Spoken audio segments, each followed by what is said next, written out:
शुरुआत राष्ट्रकवि रामधारी सिंह दिनकर की इन पंक्तियों से, जो आज हमारे समाज, हमारी व्यवस्था और हमारे खोखले होते जा रहे पारिवारिक ढांचे के मुंह पर एक करारा तमाचा है। समर शेष है नहीं पाप का भागी केवल व्याध, जो तटस्थ हैं समय लिखेगा उनके भी अपराध। और आज समर सचमुच शेष है, क्योंकि आज जब मैं यह खबर आपके सामने रख रहा हूँ तो एक पत्रकार होने के नाते मेरा कैमरा और मेरी जुबान दोनों कांप रहे हैं। लेकिन चुप रहना इस अपराध में बराबर का भागी होना है। छत्तीसगढ़ के दुर्ग जिले से एक ऐसी रूह कपा देने वाली विभीषिका से भरी और बेहद विभत्स शर्मनाक वारदात सामने आई है, जिसने इंसानियत के जिस्म पर एक ऐसा गहरा जख्म दे दिया है जिसकी भरपाई शायद वक्त भी कभी ना कर पाए। एक 7 साल की मासूम बच्ची जिसके हाथों में गुड़िया होनी चाहिए थी, जिसके होठों पर तोतली कविताएं होनी चाहिए थी, उसे अपनों ने ही उस नर्क में धकेल दिया जिसकी कल्पना मात्र से कलेजा फट जाता है। एक बाप, एक पिता जिसे सृष्टि में सुरक्षा का सबसे बड़ा ढाल माना जाता है, वो खुद एक भूखा भेड़िया बन गया।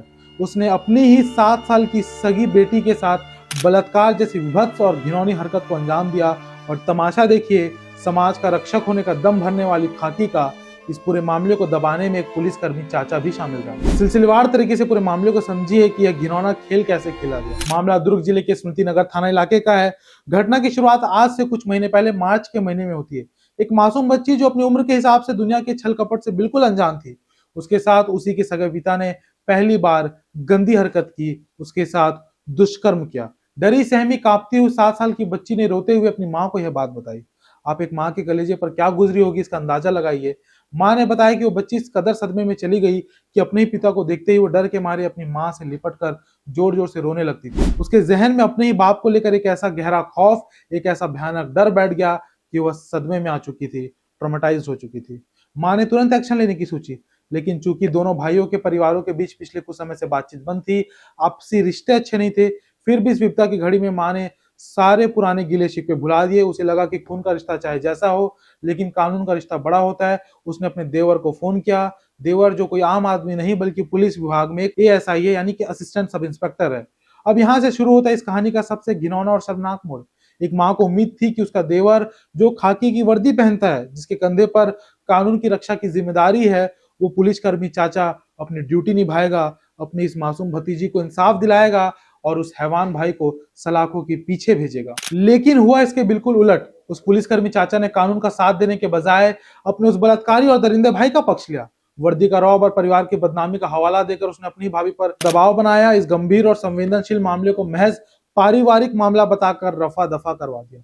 उस तथाकथित रक्षक चाचा ने अपनी भाभी को भरोसा दिलाया कि मैं भाई को समझाऊंगा, उसे सुधरने का मौका दूंगा, उसे माफी मंगवाऊंगा और उसे परिवार से दूर कहीं भेज दूंगा। एक मजबूर मां देवर की खाकी वर्दी और उसकी बातों के झांसे में आ गई। समाज और परिवार के दबाव में आकर उसने उस समय पुलिस में शिकायत दर्ज नहीं कराई।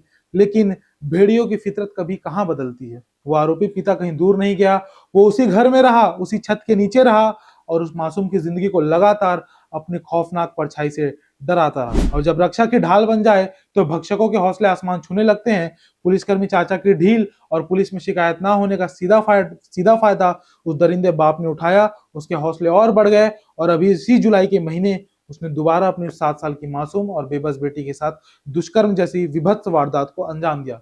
लेकिन इस बार उस मां का सब्र का बांध टूट चुका था। उसने ठान लिया कि अब वो चुप नहीं बैठेगी, चाहे समाज कुछ भी कहे, चाहे खाकी पहने देवर कोई भी दबाव बनाए। वह तुरंत अपनी उस मासूम सहमी हुई बेटी की उंगली पकड़कर इंसाफ की गुहार लगाने घर से निकल पड़ी। लेकिन तमाशा देखिए, हमारी प्रशासनिक व्यवस्था का। पीड़ित मां अपनी शिकायत लेकर सबसे पहले दुर्ग एक थाने पहुंचती है। वहां की पुलिस पूरी बात सुनती है, लेकिन बजाय तुरंत केस दर्ज करने के वे उसे सीमा विवाद का पाठ पढ़ाने लगती है। महिला को कहा जाता है कि घटना की जगह स्मृति नगर थाना क्षेत्र के अंतर्गत आती है, इसलिए उसे स्मृति नगर थाने जाकर ही शिकायत लिखवानी होगी। सोचिए, एक मां जो अपनी 7 साल की बेटी के साथ हुई दरिंदगी को लेकर तड़प रही है, उसे सिस्टम थानों के चक्कर कटवा रहा था। बहरहाल मां हिम्मत नहीं हारी, वो अपनी बेटी को लेकर स्मृति नगर थाने पहुंचती है। वहां आरोपी पति के खिलाफ केस दर्ज कराया गया। शिकायत मिलते ही पुलिस ने तुरंत एक्शन लिया और उस आरोपी पिता को धर दबोचा। उसे गिरफ्तार कर अब जेल भेज दिया गया है।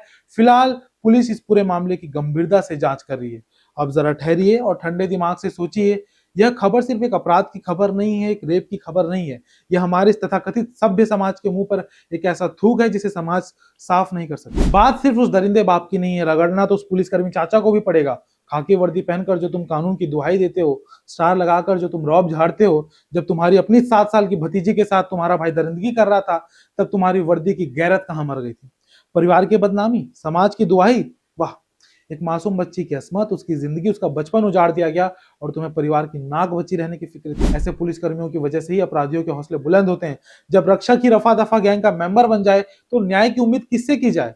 कानून की धाराओं में उस चाचा को भी बराबर का हिस्सेदार बनाना चाहिए, क्योंकि अगर मार्च के महीने में उसने अपना फर्ज निभाया होता तो जुलाई में दोबारा उस बच्ची को उस नर्क में नहीं तो जुलाई में दोबारा उस बच्ची को उस नर्क से नहीं गुजरना पड़ता। जरा इस समाज की रीढ़ की हड्डी को भी टटोलिए जो हर बात पर आदर्शों का ढोल पीटता है। इस समाज से मेरा सीधा और तीखा सवाल है, कहां मर जाती है आपकी नैतिकता जब चार दीवारी के भीतर कोई मासूम चीख रही होती है? जब बात खानदान की इज्जत और लो क्लास पर आती है तो आप एक अपराधी को संरक्षण देने के लिए पूरी ताकत लगा देते हैं, लेकिन उस पीड़ित बच्ची का साथ देने के लिए आपकी जुबान पर ताले लटक जाते हैं। समाज का एक ऐसा दोहरा चरित्र है जहां बेटी के साथ हुई दरिंदगी से ज्यादा फिक्र इस बात की होती है कि चार लोग क्या कहेंगे। उन चार लोगों की झूठी प्रतिष्ठा के सामने एक 7 साल की बच्ची का पूरा भविष्य बलि चढ़ा दिया गया। क्या यही आपकी सामाजिक व्यवस्था है? जब समाज ही पीड़ित को चुप रहने की सलाह देने लगे और अपराधी को सुधरने का मौका देने की वकालत करे तो समझ जाइए कि समाज भीतर से सड़ चुका है। हम हर मोर्चे पर प्रगतिशील होने का ढोंग करते हैं, सोशल मीडिया पर मोमबत्तियां जलाते हैं, लेकिन हकीकत यह है कि हमारे अपने घरों और मोहल्लों में जब कोई ऐसी विभीषिका घटती है तो हम आंखें मूंद कर तटस्थ हो जाते हैं। यह चुप्पी अपराध से भी बड़ा अपराध है।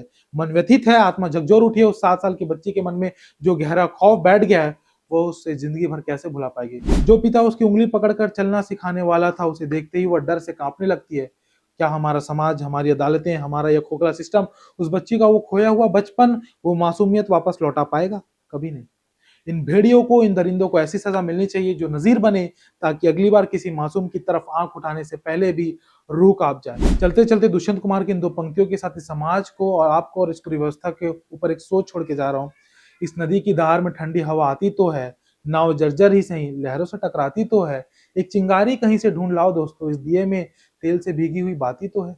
अपने भीतर की उस चिंगारी को जगाइए, तटस्थ मत रहिए, वरना यह समाज ऐसे ही गर्त में जाता रहेगा। और इस आरोपी को कड़ी से कड़ी सजा मिले, इसके लिए वीडियो को ज्यादा से ज्यादा शेयर करें। मिलते अगली खबर के साथ, नई दृष्टि बिंदु।